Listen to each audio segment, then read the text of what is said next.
ஓம் சக்தி முத்தாரம்மன் துணை.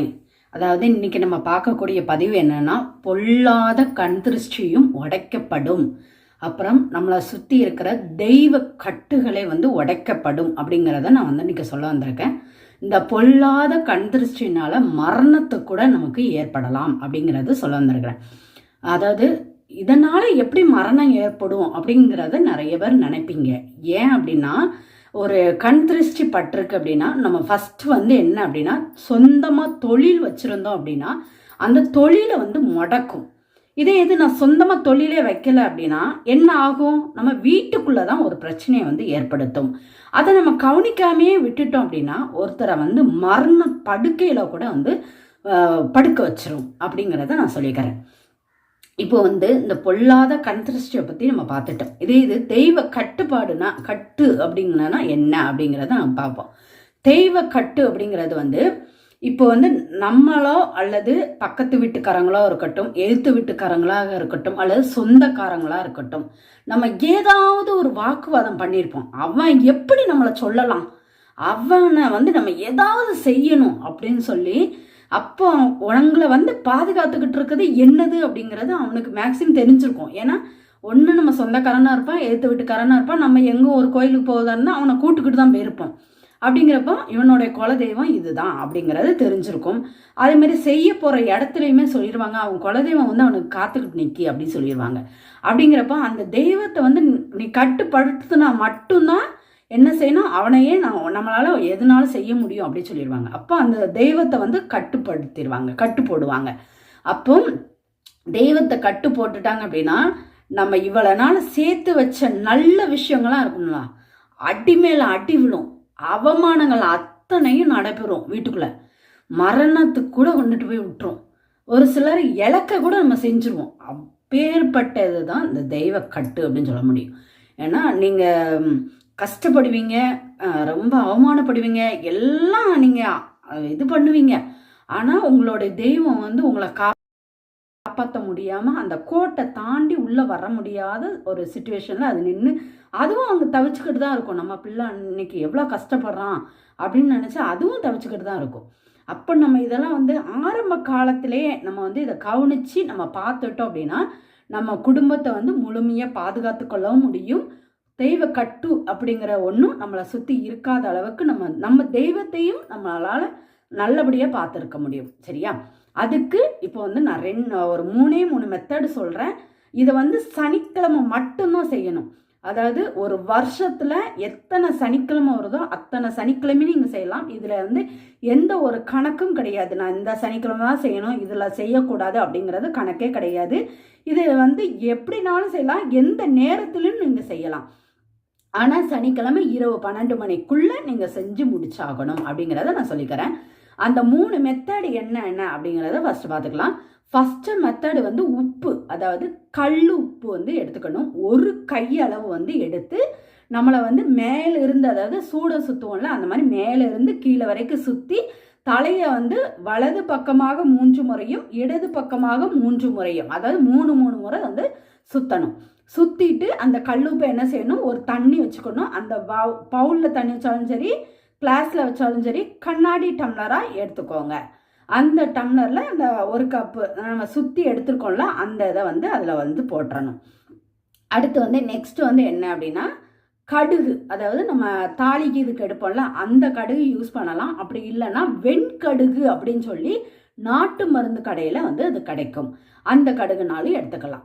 ஒன்று வெண்கடுகு எடுக்கணும், அல்லது நம்ம தாளிக்கிறதுக்கு யூஸ் பண்ணுற கடுகு எடுத்துக்கணும்.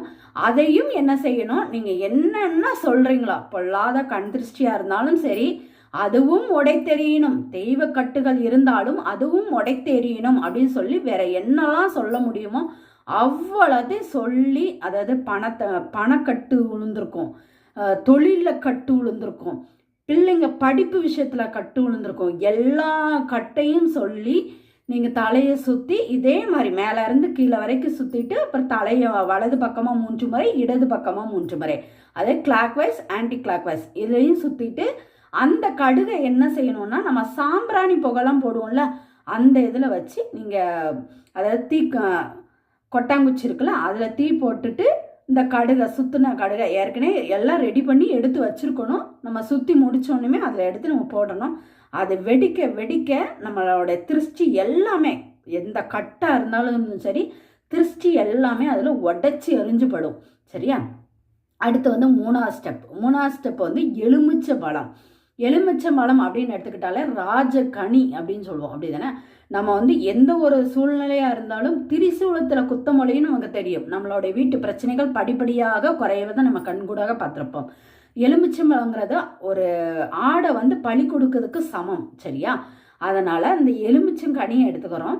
எலுமிச்சங்கனியை எடுத்துக்கிட்டு இதே மாதிரி தான் மேலே இருந்து கீழே வரைக்கும் சுற்றிட்டு அப்புறம் ஆன்டி கிளாக் வைஸ்லையும் நம்ம சுற்றணும். சுத்தம் போல் ஒரு மந்திரம் சொல்லணும். அந்த எலுமிச்சம்பழத்தை வந்து கிளாக் வைஸ்லையும் ஆன்டி கிளாக் வைஸ்லையும் சுத்தம் போல், அதாவது தலையை மட்டும் 3 முறை சுத்தம் போல். வர்ண புளித்த மாறி நிஷ்ட ரத்த வீரர் ராசா கண்ணி டெஸ்கிரிப்ஷனில் மேலேயும் கொடுத்துருப்பேன், அதை பாருங்கள். மனம் கொண்ட பூமி நிஷ்டமாரி பாவா அப்படிங்கிறத அந்த மந்திரத்தை எலுமிச்சம்பழத்தை சுத்தம் போல மட்டும் நம்ம சொல்லணும். சொல்லிக்கிட்டே இந்த மந்திரத்தை சொல்லிக்கிட்டே நம்ம சுற்றிட்டு உங்களால் கைகளாலேயே, சில பேர் என்ன செய்வாங்கன்னா கைகளாலேயே அப்படியே எலுமிச்சம்பழத்தை பிசிக்கிடுவாங்க. அப்படி உங்களால் பிசுக்க முடியும்னா பிழிஞ்சிருங்க. அப்படி இல்லைன்னா இந்த குதிங்கால் இருக்குல்ல, அதை வச்சும் அப்படி நசிக்கே பிச்சிருவாங்க. அந்த மாதிரி என்னால் விற்க முடியும்னாலும் அப்படின்னு செய்யலாம். அப்படி இல்லை என்னால் அப்படிலாம் செய்ய முடியாதுமா, எனக்கு அவ்வளோ பலன்லாம் கிடையாது அப்படின்னு நினச்சிங்கன்னா 2 வெட்டி 2 திசையை பார்த்த மணிக்கு போட்டுருங்க. அது வந்து இந்த இடத்துல நின்று தான் போடணும், அந்த இடத்துல நின்று தான் போடணும் கிடையாது. நீங்கள் 3 மூளை சந்தை இருந்துச்சுன்னா அந்த மாதிரி கொண்டு போய் போட்டு வந்துடுங்க. ஆனால் 2ஆக தான் பிக்கணும். 2ஆக பிக்கலாம். அப்படி இல்லைன்னா 4ஆக பிச்சு போட்டுட்டு வந்துடுங்க. 4 மூலையில் கொண்டு போய் போட்டுவாங்க. அப்படி இல்லைன்னா 2ஆக பிச்சிங்கன்னா 3 சந்தி இருக்கும்ல, அந்த பார்த்து நீங்கள் வாட்டி சும்மா அப்படி போட்டுட்டு, அதாவது எப்போவுமே இடது கையால் தான் தூர போடணும். ஏன்னா இதெல்லாம் நம்மளை விட்ட கெட்டதுக்கு வந்து வெளியில் ஏறுறது. அதனால் வந்து இடது கைகளால் தூர கொண்டு போய் போட்டுட்டு யாருக்கிட்டையும் இடையில நின்று பேசக்கூடாது, தலையும் திருப்பி பார்க்கக்கூடாது. போட்ட பிறகு பார்க்காம வீட்டுக்கு நேராக வந்து வெளியிலேயே தண்ணி வச்சுட்டு போயிருங்க. போகும்போதே கை காலை அலுமிட்டு மூஞ்சில் நல்லா கழுவிட்டு வீட்டுக்குள்ளே போங்க. அதுக்கடுத்து நீங்கள் ஆட்டோமேட்டிக்காக என்னென்ன வேலை செய்யணுமோ அதெல்லாம் நீங்கள் செய்யலாம். இதில் எந்த ஒரு பிரச்சனையும் இல்லை. இந்த 3 விஷயத்தையும் சனிக்கிழமை நீங்கள் செஞ்சுக்கிட்டே இருக்கும் போல் உங்கள் வீட்டில் எப்பேற்பட்ட கஷ்டமாக இருந்தாலும் சரி, அது வந்து உங்களை விட்டு நீங்கும். கண்கூடாக அது உங்களுக்கு நல்லாவே தெரியும். ஒரு சிலர்லாம் சொல்லுவாங்க, என் பொண்ணு நல்லா இருந்தா, நல்லா தான் பிறந்தா, நல்லா தான் வளர்ந்தா, ஆனால் திடீர்னு வந்துட்டு மனநிலை சரியில்லாத மாதிரி ஆயிட்டா அப்படின்னு சொல்லுவாங்க. அதெல்லாம் ஏன் அப்படின்னு ஒன்று எடுத்துக்கிட்டிங்கன்னா, ஒன்று ஏதாச்சும் பில்லி சூனியத்தில் அவங்க குடும்பம் வந்து பாதிக்கப்பட்டிருப்பாங்க, அப்படியா இருக்கலாம். அப்படி இல்லைன்னா இந்த மாதிரி தெய்வ கட்டு போட்டிருக்கலாம், அந்த மாதிரி இருக்கலாம். அல்லது முன்னோர்கள் செஞ்ச பாவமாக கூட இருக்கலாம். அந்த மாதிரி இருந்தாலும் நீங்கள் இந்த இதெல்லாம் செஞ்சுக்கிட்டே இருக்கும்போது வந்து அதில் இருந்து நம்ம பிள்ளைங்களை நம்ம வந்து பாதுகாத்துக்கிடுவோம், அவ்வளோதான். அதுக்கடுத்து வந்து இந்த முன்னோர்கள் செஞ்ச பாவமாக இருந்தால் அப்படின்னா சனிக்கிழமை வயதானவர்களுக்கு வந்து ஒரு தர சாப்பாடாச்சும் நம்ம வாங்கி கொடுத்து ஒரு தண்ணி பாட்டில், அதாவது துட்டா கொடுக்காம சாப்பாடு தண்ணி பாட்டில், அது அந்த மாதிரி வாங்கி கொடுத்துக்கிட்டு இருந்தீங்க. அது மாதிரி வயதானவர்களுக்கு செருப்பு வாங்கி கொடுங்க. அப்படி வாங்கி கொடுத்தீங்கன்னா முன்னோர்களுடைய சாபங்கள் வந்து உங்களுக்கு குறையும். உங்களுடைய வீடும், உங்களுடைய பிள்ளைகளும், உங்களுடைய குடும்பமும் நீண்ட ஆயுளோட உடல் ஆரோக்கியத்தோட நிலைத்து வாழ முடியும் அப்படிங்கிறத நான் சொல்லி முடிச்சுக்கிறேன். எந்த ஒரு ஆலோசனை பண்ணணுன்னாலும் என்னுடைய ஆலோசனை நம்பருக்கு வந்து கூப்பிடுங்க. தேங்க்யூ.